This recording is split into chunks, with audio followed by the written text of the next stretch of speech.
cordial saludo para todos.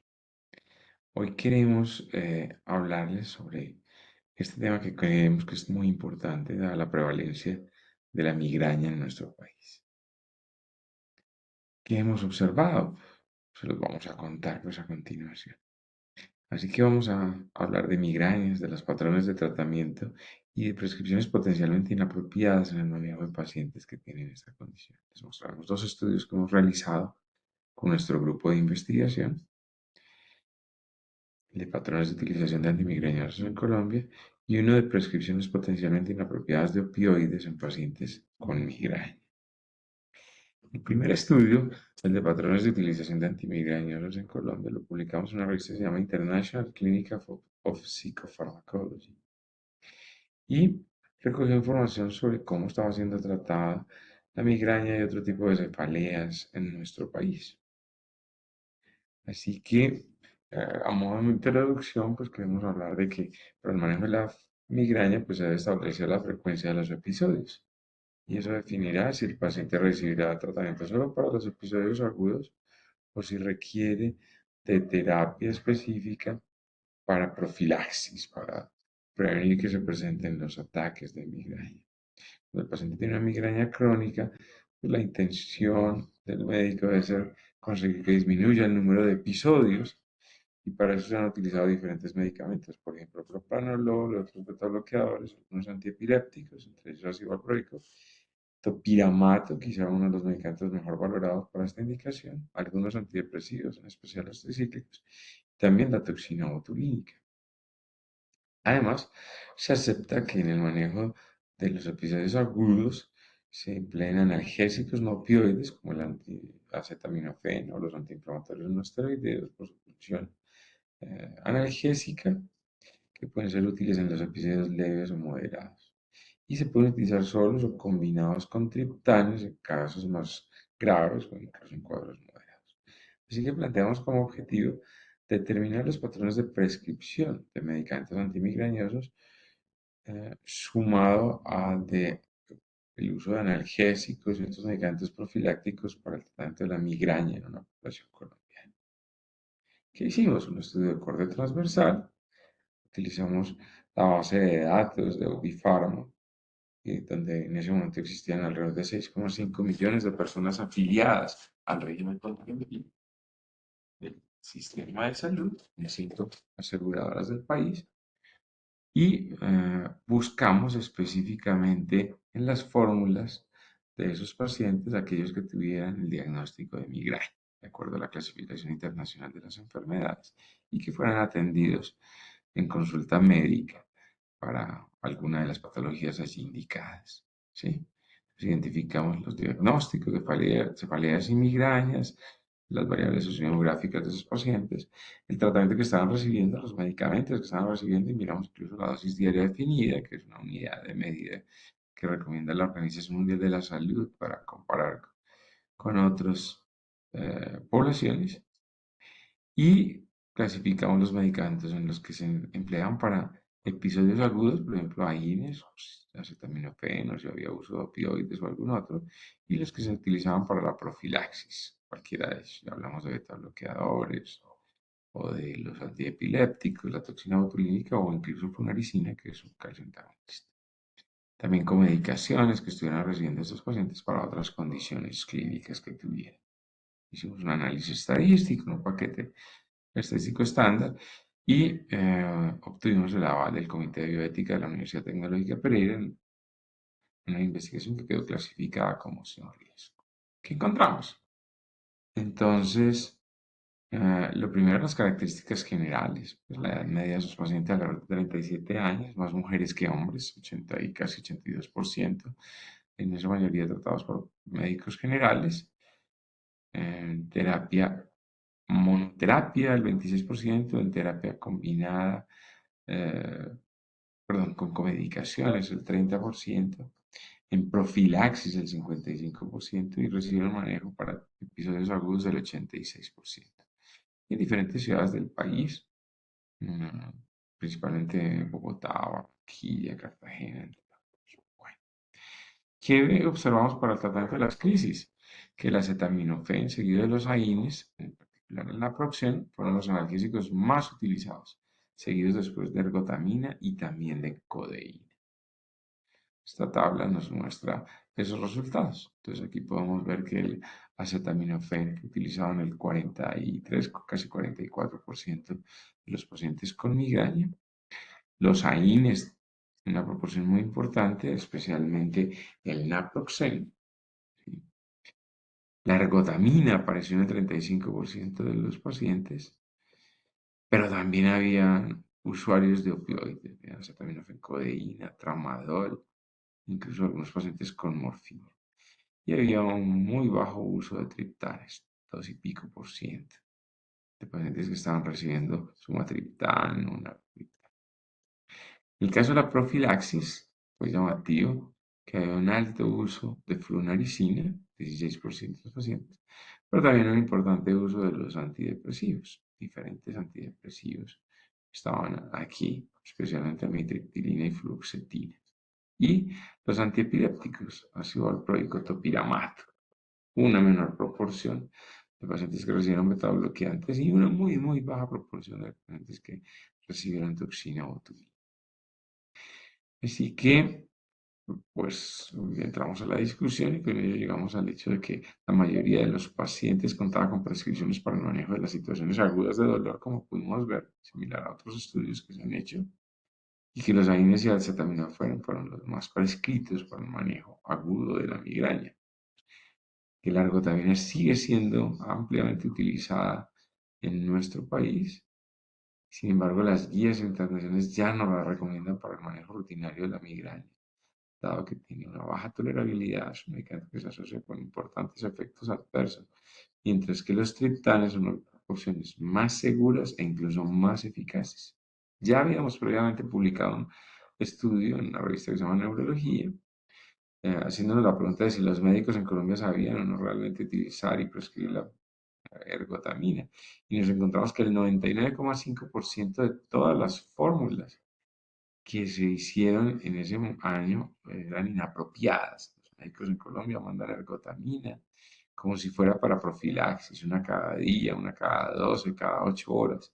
Y la ergotamina es un medicamento que sirve solamente para abortar la crisis, especialmente cuando el paciente se encuentra con los prodromos. El bajo porcentaje de uso de triptanes es llamativo, dado que ya se encuentran disponibles en el sistema de salud colombiano, en el plan de beneficios que tienen los pacientes afiliados al régimen contributivo, al régimen subsidiado. Pese a eso, se están empleando con muy baja frecuencia. Y los opioides, que no son bien valorados para el uso en migraña, pues se están utilizando con alguna frecuencia y está claro que tienen una pobre efectividad en esta indicación y se pueden asociar, por ejemplo, con cefalea por abuso de medicamentos. La mitad de los pacientes evaluados tenían al menos un medicamento para profilaxis, eso pudimos observarlo, y esto ya ha sido descrito en otros estudios, aunque puede variar entre el 50 y el 90% de pacientes que reciben el tratamiento para esto. En ese estudio lo que más utilizado es topiramato, que es lo que las guías de práctica clínica y la evidencia científica muestran como el medicamento más efectivo para prevenir las crisis de migraña. Pero en nuestro país fue una muy baja proporción de uso de topiramato, mientras que se empleó con más frecuencia un antidepresivo, la flunaricina o incluso los beta bloqueadores. Con todo esto podemos concluir que la migraña está siendo tratada especialmente en monoterapia con medicamentos no específicos para el control del dolor agudo y con antidepresivos y flunaricina para la profilaxis. Está siendo manejada principalmente por médicos generales con un bajo porcentaje de atenciones por especialistas en neurología. Ahora les voy a hablar de otro estudio que hicimos y es el de potenciales prescripciones inapropiadas de opioides en el manejo de migraña en nuestro país, que publicamos en una revista que se llama Biomedicines más recientemente.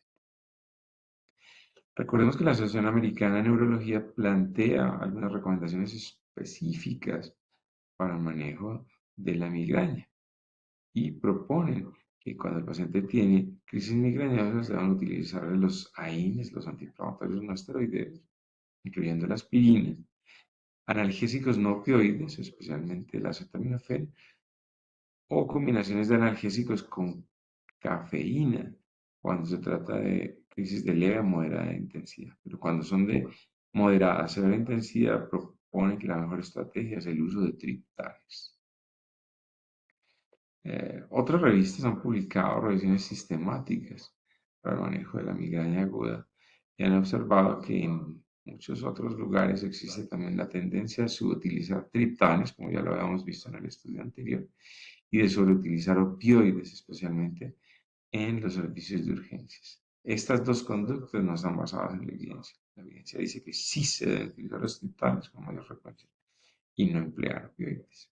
Así que planteamos como objetivo identificar la frecuencia de uso de opioides en un grupo de pacientes de Colombia que tuvieran el diagnóstico de migraña, mirar los patrones de tratamiento durante el manejo en las urgencias o en consulta prioritaria, y mirar las nuevas prescripciones de un opioide 12 meses después de haber consultado en este momento, en esta primera consulta que tuvieran, y mirar si hay algún factor asociado con el uso reiterativo de opioides. Hicimos un estudio de tipo cohorte retrospectiva. Incluimos pacientes con diagnóstico de migraña, de acuerdo a la clasificación internacional de las enfermedades, a los que se les dispensaron medicamentos en Antifarma, que fueran mayores de 14 años, de cualquier sexo, que tuvieron una primera prescripción de un antimigrañoso en el último trimestre de 2020, ya fuera en urgencias o en consulta prioritaria. Se excluyeron pacientes que ya estuvieran recibiendo opioides en los 6 meses anteriores, ¿sí? O que tuvieran alguna indicación de uso de un opioide de manera crónica, por ejemplo, tenían un dolor agudo, severo, un cáncer y estuvieran en cuidados paliativos. Bueno, cualquiera de esas razones podría llevar a que se excluyeran los pacientes. Tuvimos en cuenta algunas variables sociodemográficas, el diagnóstico de migraña, de acuerdo a la clasificación que ya les había mencionado, las comorbilidades, los medicamentos antimigrañosos que estaban recibiendo los pacientes, todos los que pudieran estar recibiendo para el manejo del dolor. Se tuvo un especial interés en identificar los opioides. Se realizó una comparación frente a aquellos que no recibieron opioides en la fecha índice durante los siguientes 12 meses. O sea, tuvimos un grupo que recibió opioide y lo comparamos con el que no recibió opioide durante 12 meses siguientes. Ahí estaban los dos cohortes para mirar si había una mayor frecuencia de uso de opioides en alguno de esos dos grupos. Identificamos la especialidad del médico prescriptor. Hicimos un análisis estadístico en SPSS. Hicimos un modelo de regresión logística multivariada para tratar de identificar esa asociación, y también obtuvimos el aval del Comité de Bioética de la Universidad Tecnológica de Pequeño. ¿Qué encontramos? 6.309 pacientes, la mayoría mujeres, como ya sabemos, una edad media de 35 años, en todas las regiones del país, distribuidos en toda la geografía colombiana.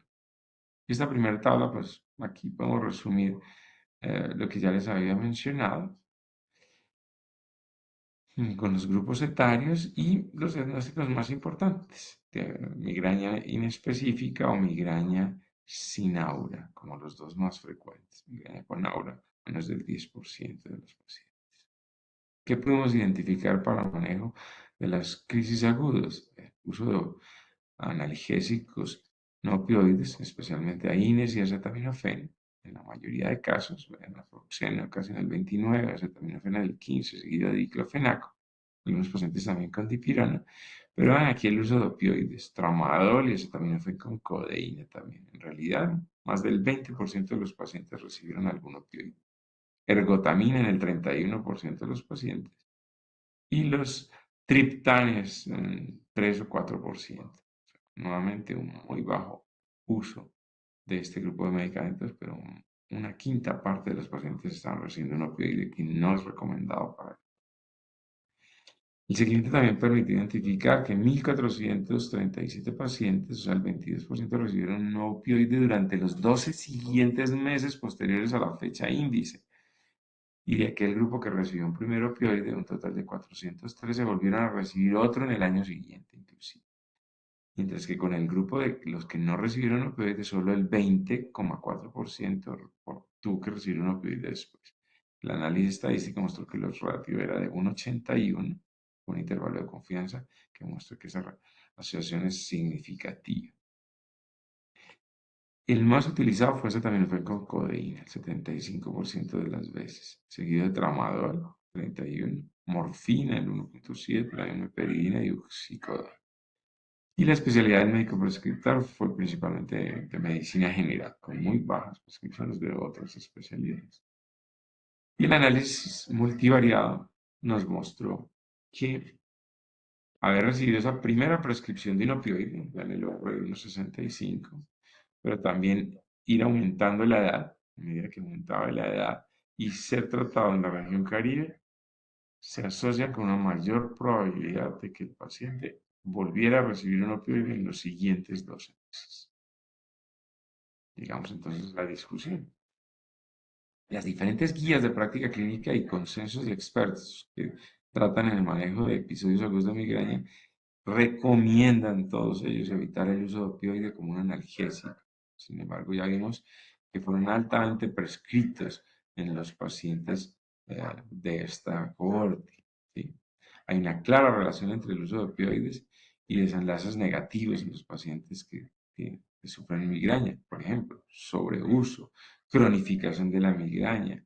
No son altamente efectivos en realidad. Entonces esto determina que hay una posibilidad de mejora en el uso de medicamentos antimigrañosos, basados en la mejor evidencia posible. El uso de opioides en pacientes con migraña se puede explicar por un desconocimiento de las recomendaciones correctas de manejo por parte de los médicos. Mm, Quizá no definen muy bien los síntomas, no tienen claridad sobre el proceso fisiopatológico que desencadena la migraña o no valoran adecuadamente la severidad de la crisis. Aquí el hallazgo más relevante fue la identificación de una probabilidad del 64-65% mayor de recibir un opioide 12 meses después de la primera prescripción de un opioide para la migraña. Y esto es consistente con otros estudios que han mostrado que recibir un primer opioide puede aumentar la probabilidad de seguir prescribiendo opioides. La identificación del incremento de la probabilidad de recibir opioides a medida que va aumentando también la edad es consistente con otros estudios y esto genera una preocupación extra porque son los adultos mayores los que tienen mayor riesgo de sufrir reacciones adversas tales como somnolencia, delirio o de pronto una caída y una fractura. Finalmente llegamos a las conclusiones. Podemos determinar que con los hallazgos anteriores se puede concluir que las personas que acuden con episodios de migraña a la consulta médica son principalmente mujeres, recibieron AINES, ergotamina, cafeína y opioides, pero adicionalmente aquellos pacientes que recibieron un analgésico del grupo de los opioides tienen una mayor probabilidad de volver a ser tratados con un opioide en los siguientes 12 meses, lo cual puede aumentar la probabilidad de efectos indeseados. Bueno, hasta darle las gracias. Aquí quedan mis datos de contacto por si tienen algo. Muchas gracias y esperamos que este curso haya sido provechoso para ustedes.